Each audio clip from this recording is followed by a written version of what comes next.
Lydia Bennet, the youngest Bennet sister, she is gossipy immature. ठीक है, सबसे छोटी बहन थी Lydia Bennet. And self involve, अपने आप में इन्वॉल्व रहती। लड़कियां होती है ना, हर वक्त अपने ही बालों को सही करते रहना, नेल पॉलिश लगाते रहना, लिपस्टिक लगाते रहना, 100 दफा शीशा देखना, अपने आप में गुम। ठीक है, तो इस तरह की सबसे छोटी बहन थी। Unlike Elizabeth, Lydia flings herself headlong into romance. और बिल्कुल अनलाइक वो एलिजाबेथ थी कि वो अपने आप को जो है एक रोमांस में फंसा लेती है, ends up running of with Vikram, और एंड में वो घर से भाग जाती है विक्रम के साथ। Mister Collins, a pompous general idiotic clergyman who stands to inherit Mr. Bennet property.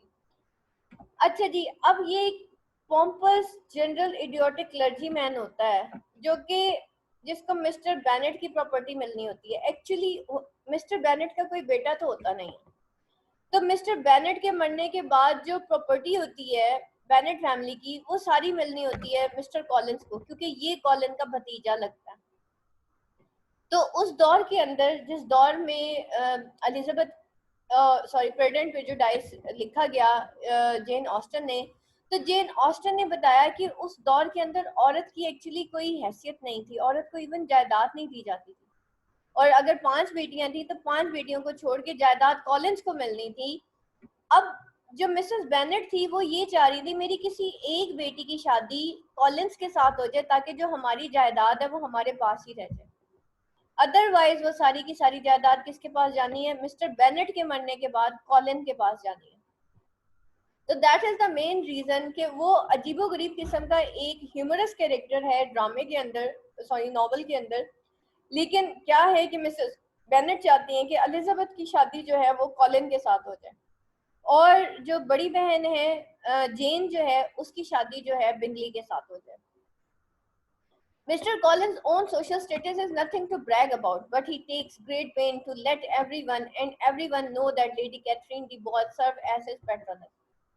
अब जो है यहाँ पे मिस्टर कॉलिन जो है उसका अपना जो सोशल स्टेटस कुछ भी नहीं था, बल्कि he takes great pain to let everyone know that Lady Catherine de Bourgh जो है वो उसकी पैट्रनस है, यानी कि उसने उसको पाला, वो उसकी पैट्रनस है। ठीक है, लेडी कैथरीन डी बॉस जो है वो इसकी पैट्रनस होती है, यानी कि आप ऐसे समझ लें कि उसके तमाम जो घर के मसले मसाइल होते हैं लेडी कैथरीन के, वो यही देखा करता था। He is the worst combination of snobbish and obsequious. वो बहुत ज्यादा स्नोबिश और ऑब्सिक्वस था, हमेशा वो बूस्ट करता था कि कोई लेडी कैथरीन है जो कि वो मेरी पैट्रनस है, यानी कि उसको बड़ा इस चीज के ऊपर नाज था कि वो मेरी पैट्रनस है। जैसे वो सर्वेंट्स को देखे ना, वो एक दूसरे को बता रहे होते हैं वो मेरी बाजी बड़ी अमीर है, वो तो यूं करती है, वो तो प्रोफेसर है किसी यूनिवर्सिटी की, एक दूसरे को कुछ इस तरीके से बता रहे थे। Same is the case with the Collins. Miss Bingley को देखते हैं कि ये कौन है। Bingley snobbish sister miss Bingley bears inordinate disdain for Elizabeth middle class background. अब ये मिस बिंगली जो थी वो inordinate disdain for Elizabeth middle background class की वजह से, ये जो बिंगली होती है, मिस बिंगली यानी कि बिंगली की बहन है, ठीक है, तो बहुत अजीब सा बिहेवियर करती है एलिजाबेथ के साथ, जस्ट उसके स्नोबिश बैकग्राउंड की वजह, सॉरी उसके मिडिल क्लास बैकग्राउंड की वजह से।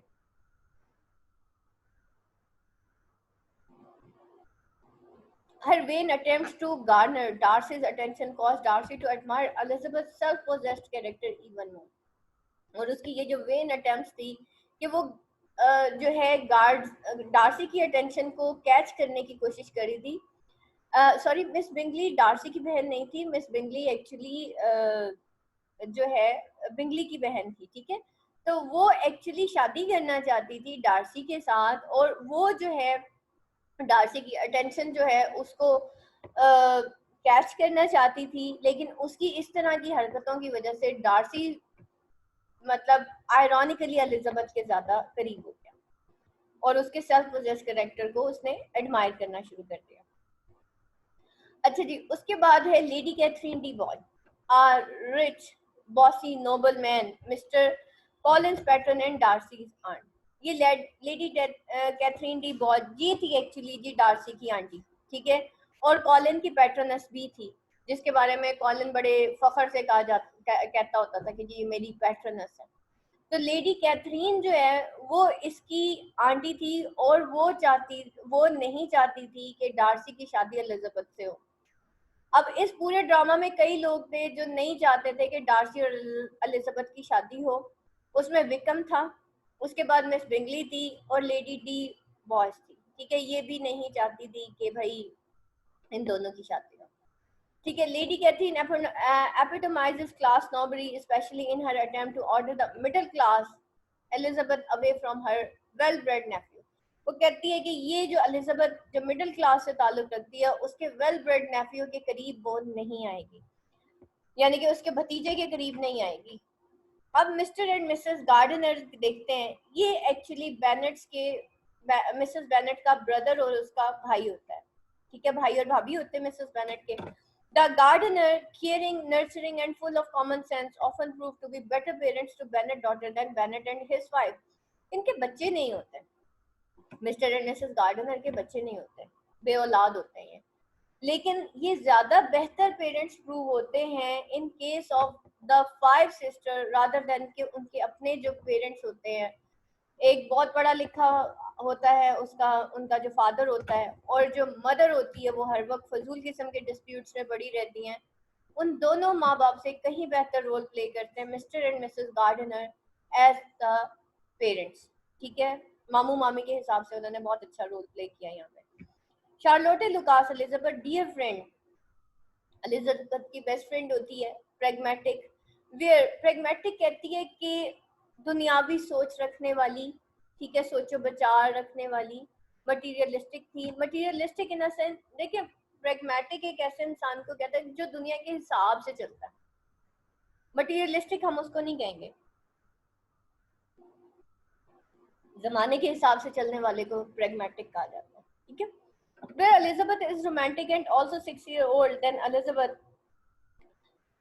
जबकि एलिजाबेथ जो थी वो प्रेगमेटिक, वेयर एलिजाबेथ रोमांटिक थी और also 6 year older than Elizabeth, और जो है 6 year older भी थी एलिजाबेथ से। Charlotte does not view love as the most vital component of marriage. Charlotte Lucas और जो एलिजाबेथ दोनों दोस्तें तो थी, सहेलियां थी, फ्रेंड्स थी, बेस्ट फ्रेंड्स थी। एलिजाबेथ का एक रोमांटिक व्यू पॉइंट था, एलिजाबेथ का व्यू पॉइंट ये था कि शादी से पहले मोहब्बत होना जरूरी है। शार्लोटे का ऐसा कोई व्यू पॉइंट नहीं था। शार्लोटे ये कहती थी कि ये जो मैरिज लव जो है ना वो मैरिज के लिए जरूरी नहीं है, ठीक है। एक जो लड़की होती है उसको अपने आप को बचाने के लिए, ठीक है, अपने आप को सिक्योर करने के लिए उसको शादी करनी पड़ती है।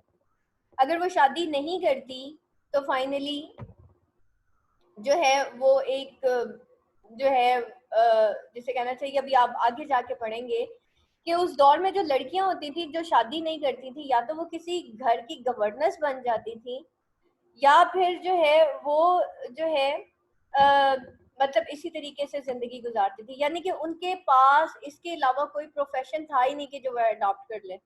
अब तो मतलब लड़कियां बहुत काम कर रही हैं, लेकिन ये उस दौर की कहानी है जब सिवाय गवर्नेंस बनने के लड़कियों को या किसी की, अब ये गवर्नेंस क्या होती है बेसिकली घरों में जो गवर्नेंस क्या होती है, जो बच्चों को लोगों के बच्चों को पाल रही होती है, ठीक है, या फिर वो फैमिली में नॉर्मली आप देखें कि ऐसी खवातीन जिनकी शादियां नहीं होती उनको सारी फैमिली, चलो भाई फलाना बीमार हो गया उधर चले जाओ, तो क्या होता है कि वो फिर इस तरीके से जो है वो मतलब उनके पास कोई रोल नहीं होता, कोई टास्क नहीं होता कि इसके अलावा भी वो कुछ कर सके। She is more interested in having a comfortable home, तो इस वजह से वो मोर इंटरेस्टेड थी कि एक कंफर्टेबल होम हो रादर देन कि वो लव के ऊपर बिलीव नहीं करती थी। When mister Colin proposes she accepted, he accepts, ठीक है, जैसे ही मिस्टर कॉलिन जो है वो प्रपोज करता है तो वो एक्सेप्ट कर लेती है। जॉर्जियाना डार्सी देखते हैं, Darcy sister, she is immensely pretty and just as shy, वो जो है इमेंसली प्रिटी थी और जस्ट एज शाय थी। She has a great skill as played the pianoforte. Darcy की सिस्टर थी और वो इमेंसली प्रिटी और जस्ट एज शाय थी. She has a great skill at playing the pianoforte. और वो जो है मतलब ग्रेट स्किल थी उसकी जो है प्लेइंग एट पियानो फोन. अब जॉर्जियाना डार्सी जो थी ये एक्चुअली डार्सी की सिस्टर थी और ये बहुत प्रीटी भी थी, शाय भी थी और एक अच्छी लड़की थी. मैरी बैनेट को देख लेते हैं. The middle Bennet sister bookish and pedantic. और कैथरीन बैनेट को the four Bennet sister like Lydia she is girlish enthralled with soldiers. वो गर्लिश थी और एंथ्रल्ड थी विद द सोल्जर्स, यानी कि सोल्जर से बहुत ज्यादा जल्दी इंस्पायर हो जाती. ठीक है, तो ये अब हमने देखे. अब कैरेक्टर्स को गौर से पढ़िएगा. ये कोई ड्रामा नहीं है कि उसने ये कर दिया और इसने वो कर दिया. कैरेक्टर्स को गौर से पढ़िए. हर कैरेक्टर का फॉयल कैरेक्टर है.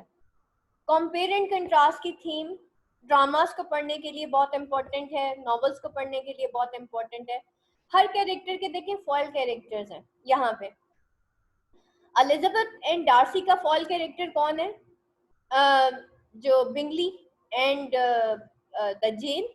ठीक है, जो बड़ी बहन थी और बिंगली, ये दोनों जो है ये कपल जो है उस कपल का फॉयल कपल्स हैं. ठीक है, फॉयल का मतलब ये होता है कि दो कैरेक्टर्स देखिए, जब अच्छाई और बुराई को दोनों को सामने रखा जाता है तो अच्छाई भी हाईलाइट हो जाती है और बुराई भी हाईलाइट हो जाती है. तो जब भी कोई कहानी लिखी जाती है तो ये टूल इस्तेमाल किया जाता है, राइटर्स ये टूल इस्तेमाल करते हैं ऑफ कंपेयर एंड कंट्रास्ट. ठीक है, ऑफ द फॉयल कैरेक्टर्स. इसी तरीके से एलिजाबेथ का जो फॉयल कैरेक्टर्स इसने बताए हैं, इसमें सबसे पहले उसकी अपनी बहन थी. एलिजाबेथ जो थी, अगर वो स्ट्रेट फॉरवर्ड थी, वो बोल्ड थी, तो दूसरी तरफ जो उसकी अपनी बहन थी वो बहुत ज्यादा जेंटल थी. अच्छा, एलिजाबेथ जो है, एक और एलिजाबेथ का फॉयल कैरेक्टर कौन था? उसकी अपनी फ्रेंड, उसकी dear friend, that was the Charlotte Lucas. Elizabeth का एक रोमांटिक व्यू पॉइंट था, जबकि शार्लोटे लुकास का रोमांटिक व्यू पॉइंट नहीं था. ठीक है, वो कहती है नहीं भाई, बस एक आपको कंफर्टेबल होम मिल गया, दैट इज ओके. अच्छा, एक थीम और इस कहानी के अंदर लिखी गई, वो है जी शादी से पहले मोहब्बत होना जरूरी है. और इसमें जितने भी कैरेक्टर्स दिखाए गए उसके अंदर यही दिखाया गया कि शायद शादी से पहले मोहब्बत जो है वो उसके क्या आफ्टर इफेक्ट्स होते हैं. एलिजाबेथ के जो पेरेंट्स थे, जो इनकी बेनेट फैमिली थी, मिस्टर एंड मिसेस बेनेट, उनकी भी लव मैरिज ही हुई थी. उसके बाद अगर हम एलिजाबेथ एंड डार्सी के बारे में देखें तो उनकी भी लव मैरिज थी. उसके बाद अगर हम उसकी जो है बेनेट बिंगली और जेन की बात करें, वो भी लव मैरिज ही थी. And what about the Charlotte Lucas and college, that was the unromantic marriage, यानी कि उसमें लव इन्वॉल्व नहीं था. और उसके बाद जो है अगर हम बात करें जेनेट की, सॉरी बेनेट की जो सिस्टर थी सबसे छोटी, लिडिया और विक्रम का, तो वो एक स्कैंडल था जिसके नतीजे में एक शादी होती है, यानी कि 5 शादियां हमने देखी. बेटा, सोसाइटी के अंदर आपको ऐसी कई कहानियां मिलेंगी जहाँ पे लिखा जाता है कि शादी से पहले मोहब्बत होना जरूरी है, कुछ अरसा मंगनी कर ली जाए, तो पहले देख लिया जाए, लड़का लड़की एक दूसरे को बहुत अच्छे तरीके से देख लें तो फिर शादी हो. कहानी जरूर पढ़िए, लेकिन उसमें एक चीज बेटा याद रखिएगा, हम लोग मुसलमान हैं. ठीक है, अब मैं कहानी से हट के बात करने लगी हूँ. Now this is the time of your moral lesson, क्योंकि आपके लेसन का टाइम खत्म हो गया. अब मेरा टाइम शुरू है. अब ये मेरे वाला टाइम है, इसको मैं कैसे भी यूज कर सकती हूँ. ठीक है, आपके लेसन का टाइम खत्म हो गया. आप सारी बच्चियां हैं, बच्चे हैं, हमारे बेटे बेटियां हैं, हमारे आप हमारे स्टूडेंट्स हैं, आप हमारी नेक्स्ट जनरेशन है. नज़र का पर्दा बहुत ज़रूरी. ठीक है, नज़र का पर्दा बहुत ज़रूरी है. अल्लाह ने सबसे पहले कुरान में मर्द को कहा कि तुम अपनी नज़र नीची करो, उसके बाद औरत को कहा कि तुम अब अपनी नज़र नीची करो. ठीक है, दूसरी चीज़, इस्लाम में जो हमें अहदीस से पता चलता है कि कोई भी चीज़ इतनी मोहब्बत पैदा करने वाली नहीं है जितना कि निकाह है. तो बेटा, जब निकाह होता है, अल्लाह ताला जब रिश्ते बनाता है तो मोहब्बत भी अल्लाह पैदा करता है. तो ये जो लव बिफोर मैरिज है ना, इस ये दैट इज नथिंग. यकीन जानिए ये कुछ भी नहीं होता. वो जस्ट एक आपकी अटैचमेंट होती है और कुछ भी नहीं होता, क्योंकि अल्लाह ने मर्द और औरत के दरमियान एक अट्रैक्शन रखी है। इस वजह से को एजुकेशन मना है। यूनिवर्सिटीज के अंदर मर्द अलहदा पढ़े और औरतें अलहदा पढ़े। द रीजन के हदीस में है कि जब भी एक मर्द और औरत अकेले होंगे तो बीच में शैतान होगा, इसलिए अवॉइड करें किसी को भी, इवन व्हाट्सएप पे भी चैट करने से अवॉइड करें, क्योंकि उस वक्त आप अकेले हैं। फेसबुक पे कभी भी, स्पेशली मैं लड़कियों को कहूंगी, बेटा कभी किसी की चैट में ना जाएं। ठीक है, अभी जो केस हुआ है, जो आपको मैंने बताया था, वो क्या हुआ था, वो एक लड़की ने एक मेल स्टूडेंट को इनबॉक्स किया कि सर मुझे हेल्प चाहिए। उन सर ने उसको 3 दिन जो है वो जो है ब्लैकमेल किया। Can you imagine that? और उन सर के केसेस मेरे पास पहले भी कई आए हुए थे। ठीक है, कई केसेस आए उनके। तो that is the wrong way. सबसे पहले बेटा बच्चियां, लड़कियों को मैं एक मैसेज दूंगी, don't chat with the mails, चाहे फिर वो कोई उस्ताद ही क्यों ना हो, उन पे लेबल नहीं लगा होता, अगर वो एमफिल है तो कोई दूध के धुले हुए नहीं होते। और दूसरी चीज ये, हम लोग आप लोगों के लिए बैठे हैं, हम लोग ऑनलाइन बैठे हैं, मेरी समझ से बाहर है। आप यकीन करें कि हम लोग इतना वॉलंटियरली काम कर रहे हैं। आप लोग तो मेरे पेड स्टूडेंट्स हैं, जो मैं फ्री में काम कर रही हूँ, दैट इज द उसका इलियास को पता है, इलियास को पता है मेरे कितने फ्री ग्रुप्स हैं और मैं किस तरीके से स्टूडेंट्स को गाइड कर रही हूँ। और आप यकीन करें कि वो बच्चियां उधर भी बैठी होती हैं, फिर आप लोगों को मेल टीचर्स के पास जाने की क्या जरूरत है? और वो भी विदाउट एनीथिंग के आप लोग जाके उनको इनबॉक्स करके पहली बात ही ये कर देते हैं कि I am very inspired by you. गलत बात है बेटा, गलत बात है, ऐसे नहीं करते, गलत हो जाता है। ठीक है, तो देखिए वो बात कहाँ से कहाँ पहुंच गई। वो थर्ड डे जाके उन्होंने उस बच्ची का नाम यूज किया और ग्रुप के अंदर शेयर कर दिया कि, तो और फिर उस बच्ची ने वहां पे लिखा हुआ था ग्रुप के अंदर, sir why have you used my number. और उस लड़की ने फिर मुझे कॉल किया कि मैम ये सर इस तरीके से मुझे जो है वो, और उनकी सिर्फ डिमांड ये थी, मैं कि जी आप सिर्फ इतना कर दें कि इन मैम के सारे लिंक्स रिपोर्ट कर दें। और ये कोई बात नहीं, मेरा मसला नहीं है, लेकिन बेटा बात सारी ये है कि मुझे तो इज्जत अल्लाह ने दे देनी। ठीक है, जो भी है मेरा, अल्लाह मेरे साथ है। द थिंग इज दैट बेटा बी केयरफुल अबाउट दीज। वो तो चले बात की बात है ना, उस बंदे ने जो किया उस लड़की के साथ, लेकिन be careful about the things. Don't inbox any male tutor और एनी मेल। काइंडली ये मेरी आप लोगों से गुजारिश है कि व्हाट्सएप ग्रुप्स के अंदर, स्पेशली पब्लिक ग्रुप्स, मत ज्वाइन कीजिए। और अगर आप ज्वाइन करते भी हैं तो बेटा किसी मेल को ऐसे इनबॉक्स नहीं कर देते होते, पहले उसको देख तो लें कि कर क्या रहा है ग्रुप के अंदर। ठीक है, मैं ये नहीं कहती सारे मेल्स बुरे हैं या सारे मेल टीचर्स ऐसे ही होते हैं, सारे ऐसे नहीं होते, लेकिन किसी के माथे के ऊपर लिखा भी नहीं होता कि भाई वो सही है कि गलत। तो बी केयरफुल अबाउट दैट। और ये जो शादी से पहले की मोहब्बत और ये सारे ना बेटा, ये एक दिमागी एक, जिसे कहना चाहिए, यही चीजें हैं। आप हमारी बच्चियां हैं, B careful about that, be careful. और यकीन करें बेटा, मोहब्बत एक ही दफा होती है और वो शादी के बाद ही होती है, मैं आपको सही बता रही हूँ। और जब हम सारी उम्र अपनी नज़र का पर्दा रख के आफ्टर मैरिज उस इंसान को देखते हैं जिससे हमारी शादी होती है, चाहे वो मर्द है या औरत है, यकीन करें कि फिर लाइफ बहुत अच्छी गुजरती है, फिर हम सिर्फ उसके लिए गुजारते हैं। ठीक है, फिर हमें उसकी हर चीज़ अच्छी लगने लग जाती है, हमें उसके गुस्से से भी प्यार हो जाता है, क्योंकि हमारी ज़िंदगी में उससे पहले कोई मर्द आया नहीं होता, हमारी ज़िंदगी में उससे पहले कोई औरत नहीं आई होती। तो जिस औरत का दिमाग ही पाक होगा तो उसको तो अपने शौहर से मोहब्बत होगी होगी। ठीक है, जिस औरत के जहन में कभी कोई और मर्द नहीं आया होगा, ऑटोमेटिकली शी विल जो है वो अपने शौहर के लिए जिएगी, अपने शौहर जो है वो अपनी बीवी के लिए जिएगा। और फाइनली, और इस्लाम में ये भी है कि जब आपकी बेटी जवान हो जाए तो उसकी शादी कर दो। ठीक है, और इसमें बेटा कोई गलत बात नहीं है। रही बात आज का जो मुआशरा है जिसमें ये कहा जाता है जी लड़के और लड़कियों की शादियां लेट करो, पहले ही अपने पैरों पे खड़े हो जाएं और फिर जो है इनकी शादियां करें की जाएं, तो हदीस में है कि अगर तुम चाहते हो तुम्हारी जिंदगी में बरकत हो तो तुम निकाह करो। आपको पता है मेरा निकाह कितनी एज में हुआ था? 15 ईयर्स में।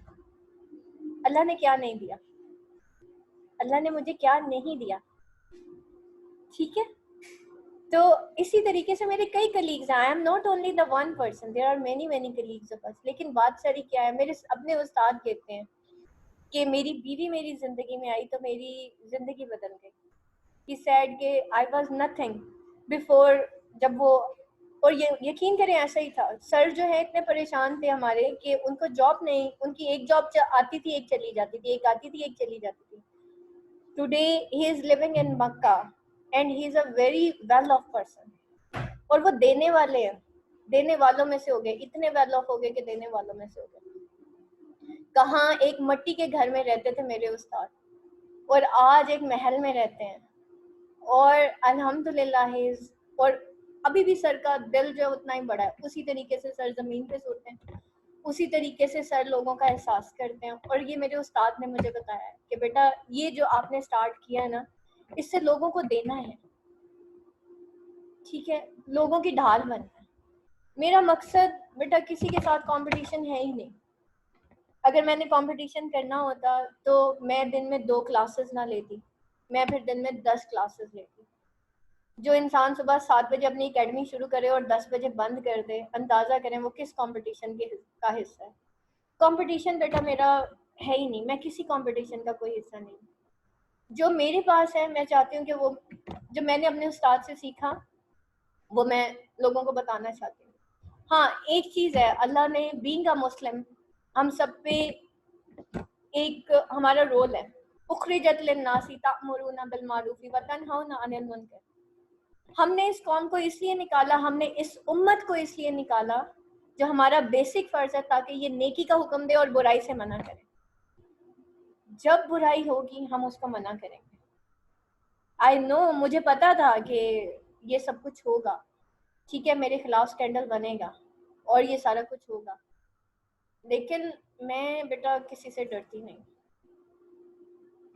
मैं सिर्फ अल्लाह से डरती हूँ। मेरे अल्लाह ने कहा है रोको आप इस बुराई को। ठीक है, उस लड़की से गलती हो गई, लेकिन अब बुराई को भी मैंने रोकना है, ठीक है, तो इससे ज़्यादा बुराई नहीं। तो दैट इज़ द थिंग। अब वो बेटा आप लोग बी केयरफुल अबाउट दैट।